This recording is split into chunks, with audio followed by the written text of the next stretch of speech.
Hi friends, இன்றைக்கி வந்து ஸ்லீவில் வந்து இந்த ஜாயிண்ட் போடுற மாதிரி அதுக்கு எப்படின்னு பிகினர்ஸ்க்காக அதை போட்டு காட்ட போகிறேன்.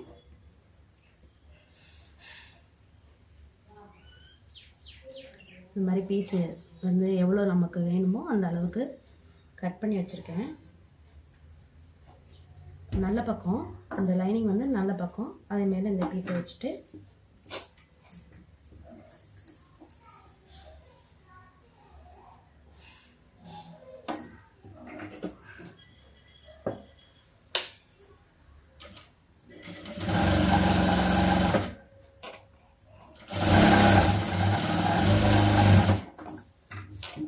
வச்சுட்டேன்.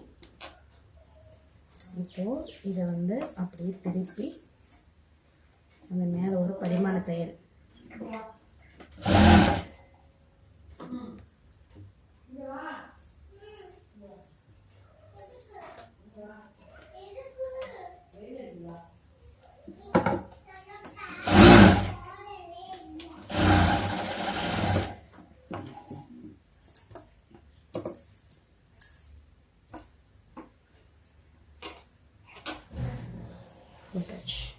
போட்டாச்சு.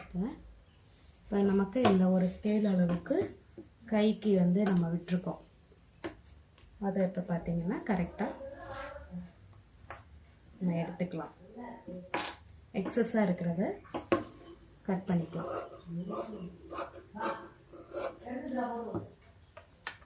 அதே மாதிரி இப்போ 4 இந்த பக்கம் இந்த ஸ்லீவுக்கும் அதேமாரி வைக்கணும், இந்த பக்கமும் அதேமாரி தைச்சிடலாம்.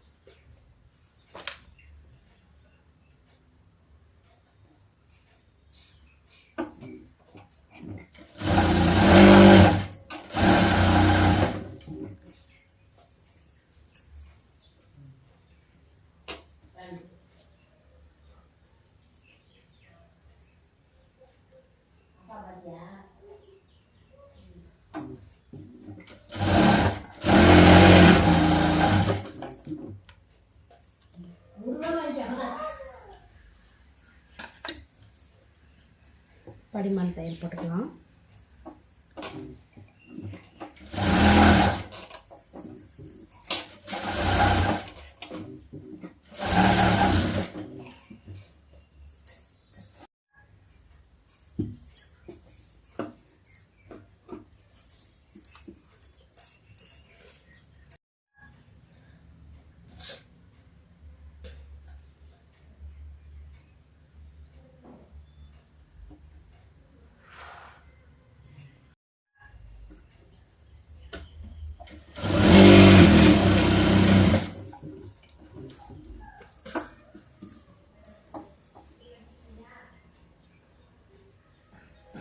இந்த பக்கம் அடிச்சிருக்கேன், இந்த பக்கம் அதை அப்படியே திருப்பிட்டு படிமான தையல்.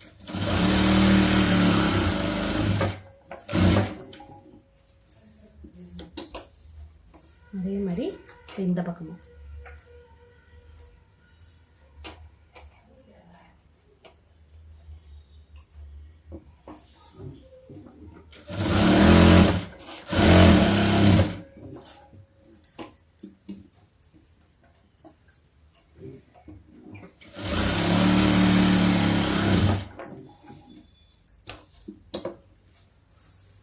இப்போது கரெக்டாக இது எவ்வளோ வேணுங்கிறத பார்த்துட்டு ஒரு ஸ்கேல் அளவு கோடு போட்டுட்டு எக்ஸஸாக இருக்கிறத நம்ம கட் பண்ணிக்கலாம்.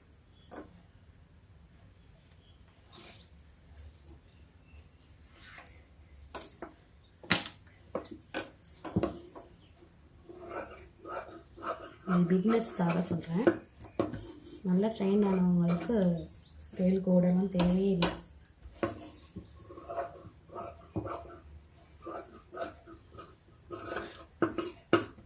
கண்ணாலையும் கையாலையுமே மெஷர்மெண்ட் பண்ணிக்கலாம், ஸ்கேல் போடாமல், ஸ்கேல் யூஸ் பண்ணிக்காமல்.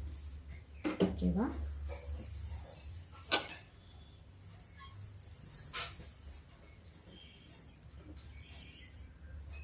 ரெடி ஆயிடுச்சு. இந்த பக்கமும் இப்போது இந்த கைக்கும் ரெடி ஆயிடுச்சு. இப்போ நம்ம ஸ்லீவை ஜாயின் பண்ணிக்கலாம். அதேமாரி ப்ளவுஸில் வந்து ஒட்டு போடுற மாதிரியும் இருக்கும், சில நேரம் பத்தாமல் கொடுத்துருப்பாங்க. ஆனால் இதில் கொஞ்சம் எக்ஸ்ட்ரா எனக்கு இருக்குது, அதனால் நான் அதை அப்படியே விட்டுட்டேன். சரி, கைக்கு கட் பண்ணது அடித்து திருப்பி கை ஸ்டிச் பண்ணதுக்கப்புறம் எக்ஸ்ட்ரா இருக்கிறத பட்டி பீஸ்க்கு யூஸ் பண்ணலாம் அப்படின்னு சொல்லிட்டு அதை கட் பண்ணாமலே அப்படி ஸ்ட்ரைட்டாகவே கட் பண்ணி வச்சிட்டேன்.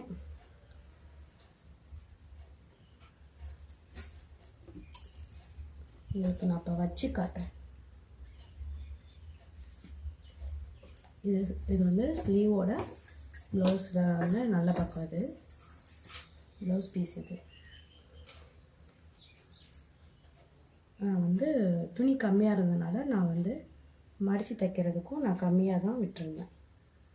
அந்த அளவுக்கு உள்ள இருந்தால் போதும். ஏன்னா நமக்கு துணி கம்மியாக இருக்குங்கிறப்ப அந்த அளவுக்கு நம்ம கைக்கு வச்சுக்கிட்டா போதும்.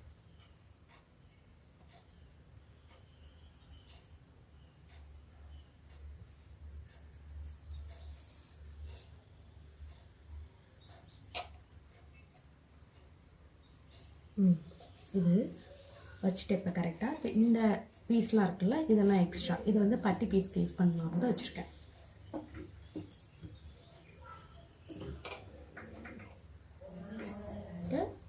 இதோட நல்ல பக்கமும் லைனிங்கோட நல்ல பக்கமும் ப்ளவுஸோட நல்ல பக்கமும் ஒன்றா வச்சுருக்கேன்.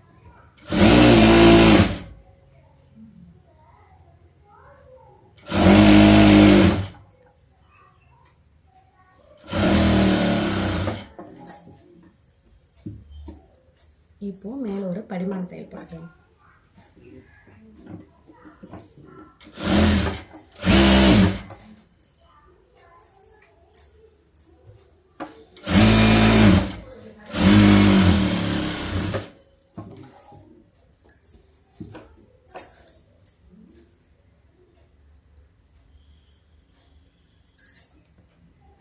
அவ்வளோதான். இந்த பக்கம் கரெக்டாக வந்துச்சு, இந்த பக்கமும் கரெக்டாக வந்துச்சு. இப்போ இந்த எண்டில் ஒரு மேலே நம்ம ஒரு தையல் போடணும், அதையும் நம்ம போட்டுக்கலாம்.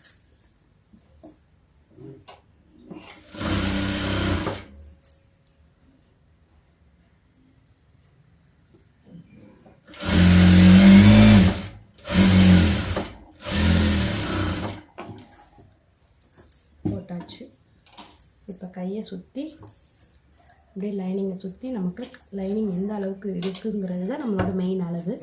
அதை வச்சு கரெக்டாக அந்த எக்ஸ்ட்ரா இருக்கிறத நான் கட் பண்ணிக்கலாம் அடிச்சுட்டு.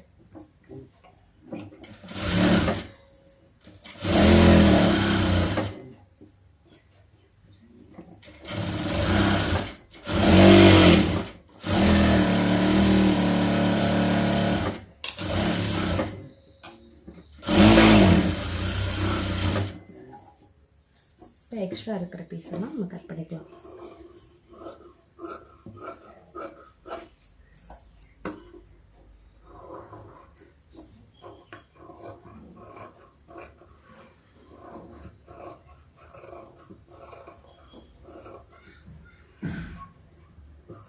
தெரியுதா வீடியோவில்?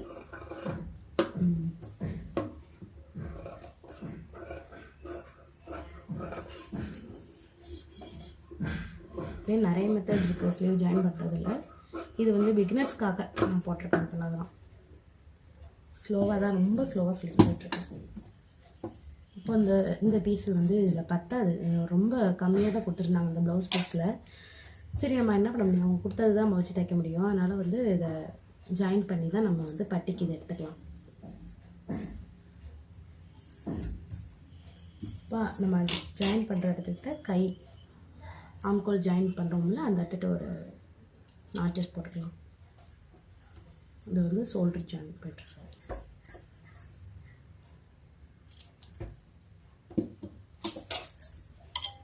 அவ்வளோதான்.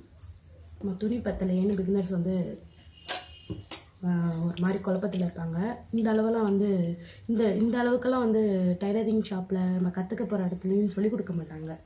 அவங்க மேலோட்டமாக தான் சொல்லி தருவாங்க. ஜாயின் போடுறது, ஒட்டு போடுறது, இதெல்லாம் வந்து ஒட்டு போடணும் பார்த்துக்கோங்க அப்படின்னு தான் சொல்லுவாங்க. அது நம்ம தைக்க பழக தான் வரும். இந்த டிப்பு எல்லாமே நானாகவே தைக்கும் போதே ஒவ்வொரு இதாக கற்றுக்கிட்டது தான். இப்போ ஒரு ஸ்லீவ் ரெடி ஆயிடுச்சு. இதே மாதிரி இன்னொரு ஸ்லீவும் ரெடி பண்ணிடலாம். இதுவும் அதே மாதிரி தான் இப்போ ஸ்டிச் பண்ணி காட்ட போகிறேன்.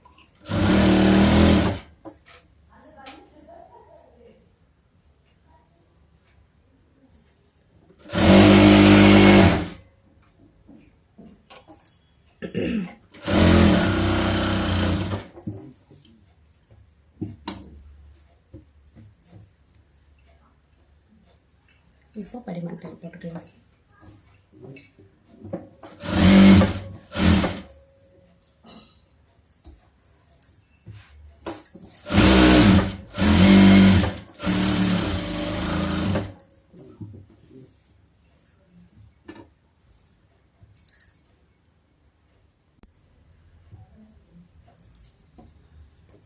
இப்போ இந்த ஸ்லீவ் கிட்ட எண்டு கை சுற்றளவு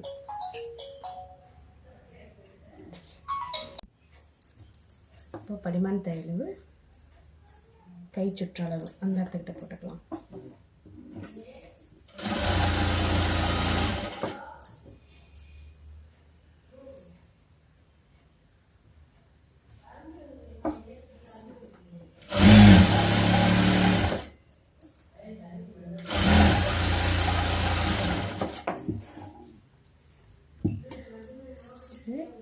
இப்போ வந்து சுற்றி நம்ம அடிச்சுக்கலாம்.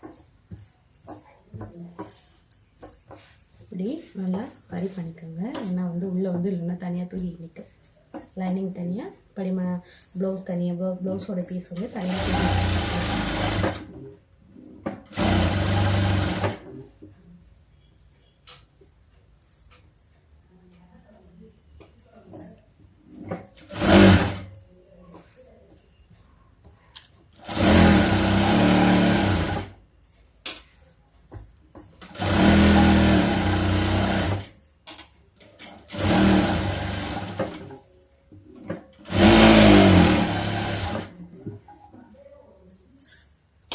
இந்த எக்ஸ்ட்ரா இருக்க பீசஸ்லாம் அந்த ப்ளவுஸோட கை ஸ்லீவ் எப்படி கட் பண்ணி கரெக்டாக எடுத்தோமோ அது மாதிரி எக்ஸ்ட்ரா இருக்கிறத கட் பண்ணிக்கிறேன்.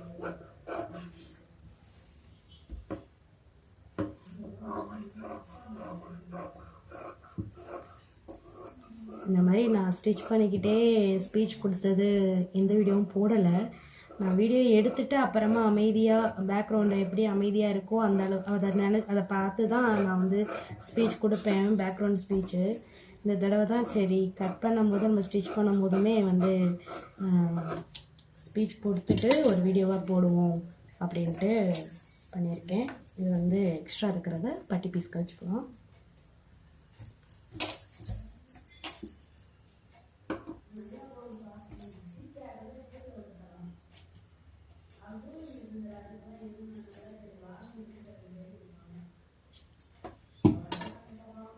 இதோ ரெடி ஆயிடுச்சு. இப்போது கரெக்டான அளவு சிம்பிளான ஒரு இதுதான். அது ப்ளவுஸு தான் இது. லைனிங் சாதாரண லைனிங்கை அப்படியே அடித்து திருப்பி இருக்கோம். இதுலேயே வந்து ஸ்லீவில் டிசைன்ஸ்லாம் இருக்குது. அந்த டிசைன் வீடியோலாம் நம்ம யூடியூப் சேனலில் போட்டிருக்கேன். அதோட டீட்டெயில்டாக வேணும் அப்படின்னா சொல்லுங்கள், நான் அதையும் வந்து டீட்டெயில்டாக போடுறேன். இல்லைன்னா சும்மா வீடியோவாக ஸ்டிச் பண்ணிவிட்டு அதை எடுத்து அப்படி தான் போட்டிருக்கேன். இப்போ ஸ்லீவ் ரெடி. பேக் பீஸும் ரெடி பண்ணியாச்சு. அடுத்து ஃப்ரண்ட் பீஸு எப்படி ஸ்டிச் பண்ணுறதுன்னு நெக்ஸ்ட் வீடியோவில் பார்க்கலாம். Bye friends.